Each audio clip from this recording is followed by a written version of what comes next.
Tem uma palavra em psicologia que fala o seguinte, uma frase clássica em psicologia, você pode fazer tudo o que você quiser na vida, vírgula, desde que você não mate e não prejudique o outro. Então, se o cara quer sair com 1000 mulheres, o problema é dele, está feliz. Agora, aí aconteceu alguma coisa que a gente não sabe dizer o que foi, né? Ninguém pode falar o que foi, só os próprios envolvidos mesmos, mas pela noção, a gente está falando aqui em hipótese, pela hipótese que eu estou levantando aqui, e que o cara se mostrou nas entrevistas ou na própria vida que ele levava, não vejo indícios de que ele tenha cometido esse crime. Ele pode até ter falado para alguém, seja quem lá for, não sei quem, olha, dá um jeito nesse meu problema, pelo amor de Deus. Aí a pessoa que resolveu esse problema pode ter resolvido da sua maneira. É o mais provável. Agora, o crime só existe porque existem dois lados, né? Não tenha dúvida. O mandante, exatamente, lógico. Eu acho que é importante a gente falar também da vítima. Esse caso também levantou outra questão, né? Das meninas muito jovens, bonitas, cheias de vida, que ficam atrás dos jogadores de futebol, pessoas que têm um certo poder, dinheiro, influência, enfim. Qual é o perfil dessas meninas? Por que elas vão atrás desse tipo de homem? Bom, em primeiro lugar, a questão da segurança, né? Olha, se eu tiver alguma coisa com esse cara, eu vou ter algum tipo de lucro, algum tipo de desempenho. Um retorno. Exato. Financeiro. Não só financeiro, porque você pode ter, num desses casos, alguém que se apaixone de verdade, né? Não existe generalização em psicologia. Então, o problema... Mas elas partem, geralmente, existe uma ideia, existe uma questão de estrutura? Geralmente, sim. Existe uma questão fantasiosa, lembrando que a fantasia, Patrícia, é uma defesa também do ego, é um dos mecanismos de defesa que o ego existe, então você começa a viver na questão da fantasia justamente para você fugir daquela realidade da qual você não gostaria de viver. Então, poxa, eu vou ficar com fulano de tal, porque ele tem isso, tem aquilo, e esse fulano de tal vai me dar essa segurança, esta proteção que eu preciso. Pessoas com mentalidade fraca, né, com pouca estrutura emocional, que são realmente, que não foram preparadas para a vida, que não têm um certo nível intelectual, um certo nível mental, também segue esse tipo aí de atitude. A questão é que hoje em dia, na minha época, falava-se muito em Maria Gasolina, né? Hoje parece que se fala muito em Maria Chuteira, exatamente. A Maria Chuteira, ela pode ter o direito de querer ficar com quem ela queira ficar. Eu acho que seria importante antes ela ver realmente aonde que ela está pisando, para ver se a outra pessoa em questão vai aceitar. Porque aí a gente volta à questão aqui do começo da entrevista, o que acontece? Você pega um cara, ele não tem a questão de personalidade psicótica, entende? Ou psicopata.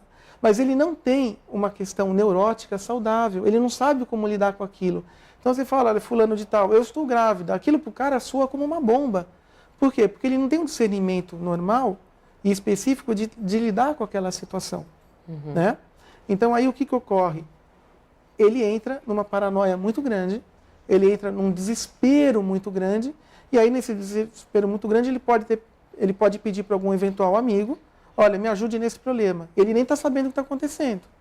É uma opção também. Pelo que o senhor está vendo, claro que de longe... De longe, eu não conheço ninguém dos envolvidos. Claro. E é diferente de você estar fazendo testes psicológicos, avaliações psicológicas, onde aí a teoria aqui, hipoteticamente, que eu estou levantando, seria muito mais eficiente. Pois é, como é que o senhor analisa, então, a relação de amizade, que parece uma relação muito forte, antiga, de infância, entre o Bruno e o Macarrão? Porque me parece que o Macarrão tem até tatuado o nome do Bruno, enfim, com frases, uma dedicatória de amor mesmo para o amigo, né? Como é que são essas pessoas que se agregam a um ídolo, a uma pessoa que está fazendo sucesso, que vive para jogar bola, por exemplo, e parece que o outro estava lá para cuidar dos negócios, enfim, para fazer todo o resto da vida dele, né? Bom, a priori parece que foi pré-estabelecido aí uma relação de confiança muito antiga já, né? De muitos anos, até porque o goleiro, enfim, ele tem um salário muito alto, né? Não vamos falar em valores aqui, porque cada hora vocês escutam um valor na TV. Mas, enfim, então, ele depositou totalmente a confiança no amigo para que o amigo pudesse aí levar os negócios dele.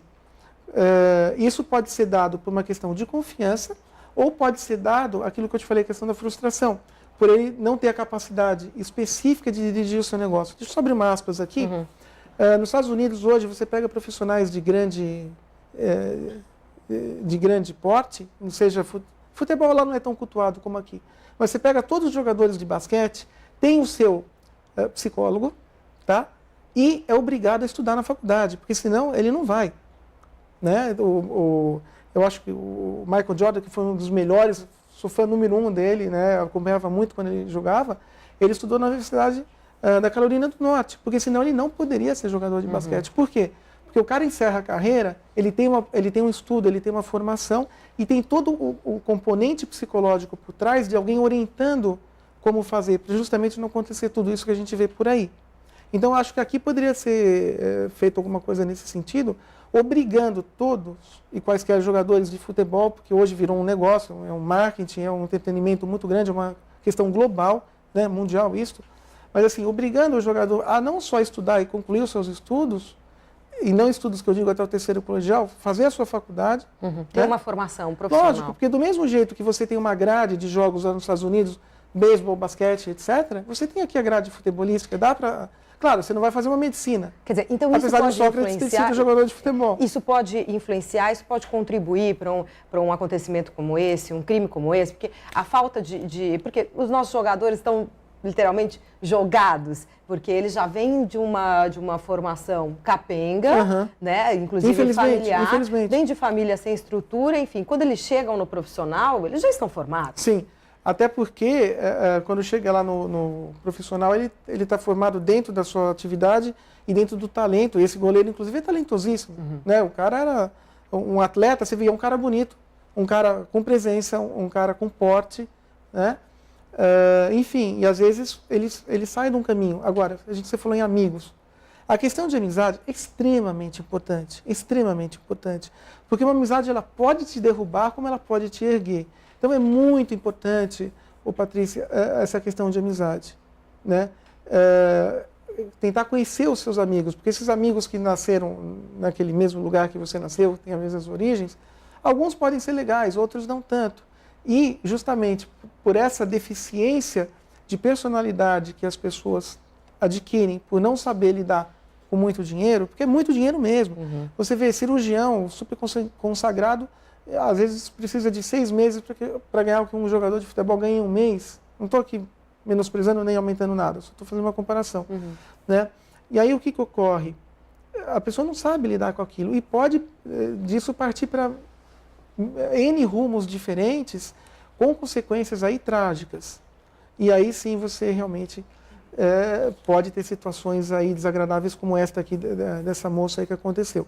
Agora, a carga emocional desse crime, isso mostra muito bem que existia um fator emocional e um fator aí sentimental muito grande, porque como se foi isso tudo comprovado o que aconteceu, o modo como a pessoa em questão foi morta, aquela coisa toda, não parte de uma pessoa com estrutura de caráter neurótico, parte com uma pessoa que sabia o que estava fazendo, bem tipo de um serial killer. E psicopata. Exatamente. Todo serial killer é psicopata ou sociopata. Tá? E partindo dessa pessoa, e uma pessoa que já até podia ter prévio conhecimento anterior, que não dá para se provar. Isso só está analisando a pessoa que executou a morte, Exato. que executou o crime. Não... O mandante não é compatível com esse perfil de psicopata, ou pode ser? Se o mandante tiver, que eu creio que neste caso específico não é, mas se o mandante tiver uma estrutura leve de psicopatia, ele pode até eventualmente ver ou assistir alguma coisa assim. Se ele não tiver essa estrutura, se ele é uma pessoa basicamente na neurose, ele não tem coragem o suficiente para ver, porque a área mental do cérebro dele vai parar, vai bloquear. Não, eu não quero saber o que aconteceu.